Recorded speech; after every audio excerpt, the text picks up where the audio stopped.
Hello everyone, welcome to my channel. I hope everyone is having a wonderful day. Before starting the video, please go ahead and hit the subscribe button and give this video a like up.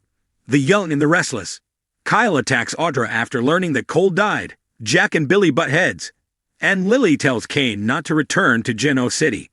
All products and services featured are independently chosen by editors. However, Soaks.com may receive a commission on orders placed through its retail links, and the retailer may receive certain auditable data for accounting purposes. Kyle is packing in his train car when his phone starts pinging. He gets a ton of messages from Summer and Claire. He realizes Harrison will be asleep in Milan, so calls Claire. Claire picks up Kyle's call at the tack house and asks if he's okay. He tells her he is, but the Chateau has turned into Kane Ashby's house of horrors. She asks, "Who is Kane Ashby?" And Kyle explains that he's Lily Winter's ex-husband.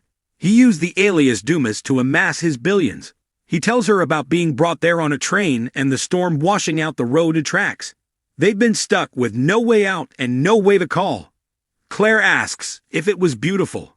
He tells her it would have been, if people hadn't died. Claire panics over her family. He tells her they're fine, though her Uncle Nick was injured and has gone to the hospital. But he's going to be OK. Claire asks if anyone has called her mom. He wanted to speak to her. "How are you? How's Cole?" Claire says, "He didn't make it." Kyle gulps. "What?" Claire says, "My dad died." Claire explains about the Legionnaire's disease and Kyle wishes he could hold her. He hopes to be home as soon as possible. He asks when this happened. Claire tells him they are having a service today since they hadn't heard from any of them. Victoria comes down the stairs as Claire and Kyle express their love and disconnect. Victoria tells her daughter she just spoke with her parents. They marvel at two people ending up dead, and Claire asks who died. Victoria says her mother called from the hospital and had to be brief. Claire suggests holding off on the service until they get home. Victoria says they don't know when Nick will be released. Today could just be about the two of them saying goodbye. They hug. In his study, Kane looks at the surveillance screens and flinches as he recalls the sound of the gunshot ringing out. Amanda wanders in and asks how he's feeling. He's not sure how to respond. She guesses he's in shock. They all are. Kane blames himself for not knowing Carter was unstable and that he needed help. My God. 3 people have died. Amanda tells him the police investigation is basically concluded. The security footage helped, along with Carter's confession that he killed Damien. Kane asks if they bought the lack of cell service as an unforeseen event. She says she did, but tells him she unjammed the signal without his permission. He tells her she did the right thing. She says he's in the clear. He asks, "Am I?" Kane doesn't know how to be awkward, with 3 people dying on his property. Jill, who is just like a mother to him, just lost her grandson, and it's happened on his watch.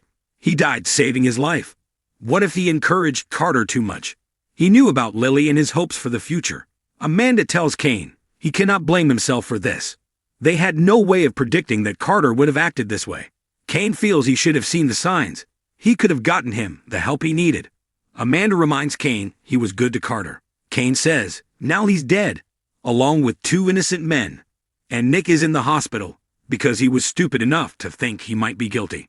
Amanda wants to think ahead to what's next. Kane says they'll play it out as planned. Amanda argues that the dynamics have changed considerably. He's gained more enemies than friends. Kane says this was never about popularity. He has a vision, and there is no way in hell he'll back down now. Kane reminds Amanda that everything is about Lily. He's more determined than ever to see his plan through. Amanda worries he's underestimating his targets. Kane reminds her they were this close with Nikki. Amanda points out it all went to hell. As confident as she is in his genius, the families will be aligned against him. Kane's not worried. He thinks they can do anything together. But if she wants to walk away, he completely understands. She states, "I'll stay." He thanks her, and she walks out. Kane then clears his desk in frustration. In the main train car, Diane wonders who it could all end like this, with Damien and Chance dead. Jack rants that it's ended like this because of that monster Kane and his ego. Now 2 good men are gone.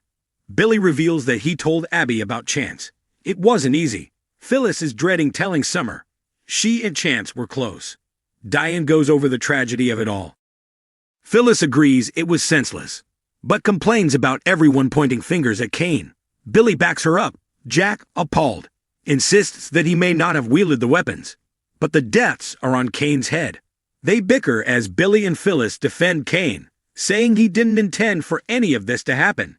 Sally states that 3 people are dead nonetheless.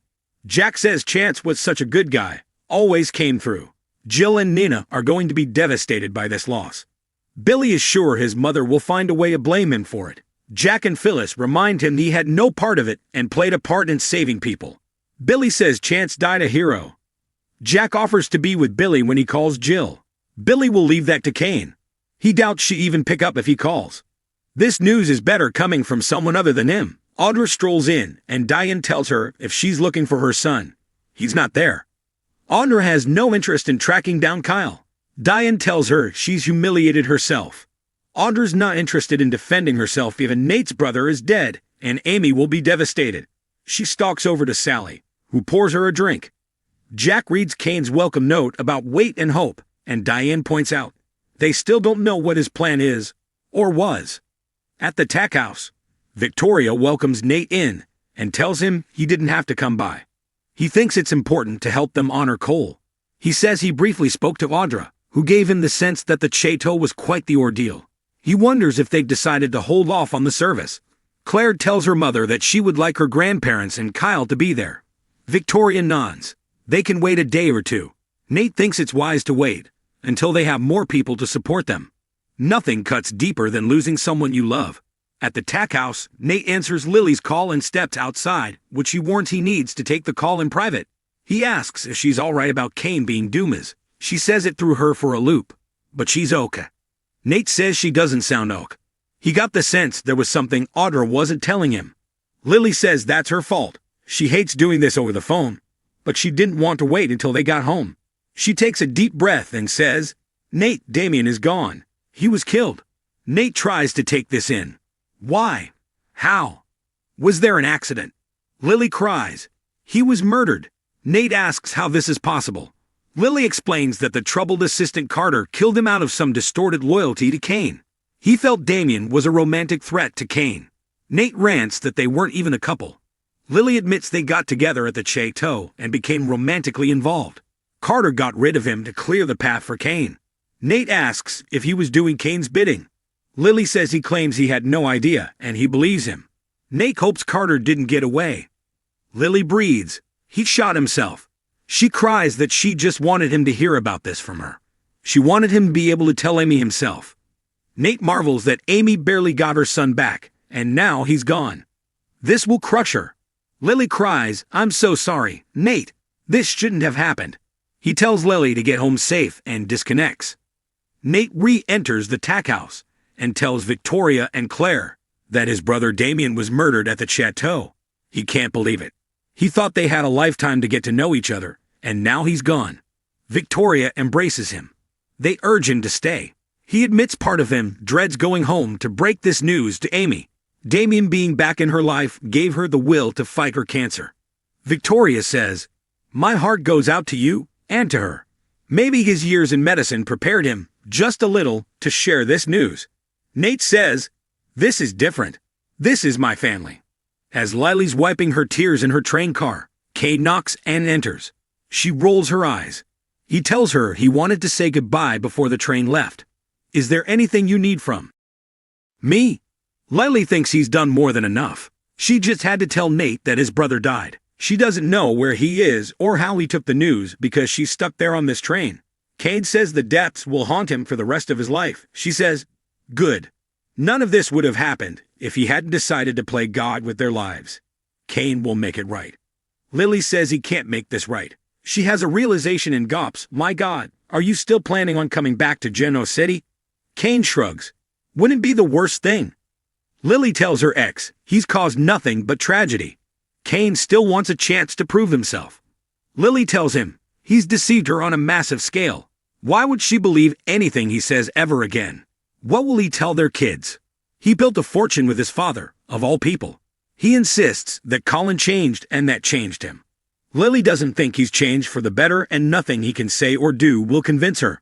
Kyle arrives in the train car where his parents are, glances at Audra, and then tells Jack and Diane that he spoke with Claire and Cole passed away. Diane and Jack are stunned. Kyle can't understand why he ever thought being there, pursuing petty revenge, was more important. Across the car, Billy asks Phyllis if she's thought about his offer to team up again. She reminds him he's screwed her over twice. Why should she trust him? Jack sidles up and asks what they're talking about. Phyllis says they're consoling each other after everything that's happened. Billy tells Phyllis not to mind his brother. Jack says things need to change. Billy informs Jack they'll have a conversation after they get back to Genoa City. There will be major changes. Jack agrees and walks away. Phyllis wants to know what major changes Billy has in mind and asks for details. Billy says they'll talk about the future when they get home. By the bar, Audra tells Sally they have a lot of catching up to do, but not here. Sally looks at Phyllis and Billy and muses, "Yeah, I agree." Sally walks off and Kyle corners Audra to see that Claire's dad died and thanks to her. He's trapped there and can't be with her. Audra's sorry to hear about Claire's dad, but him choosing to be there is not on her. "You kissed me back, Kyle." Kyle fumes that she failed, and he hopes he gets a front row seat to Victor dropping the hammer on her. He doesn't let failure go unpunished. It's only a matter of time. In Lily's train car, Kane refuses to believe that all they've shared has completely evaporated. Lily informs him that nothing will happen between them ever again, and he only has himself to blame. The train whistle sounds, and she says, "Goodbye, Kane." He replies, "Not goodbye." She pleads with him not to come back. "People have died," Kane tells her. "Until we meet again, Lily." Lily hollers. Does he not understand that people don't want him there? Please, just stay away.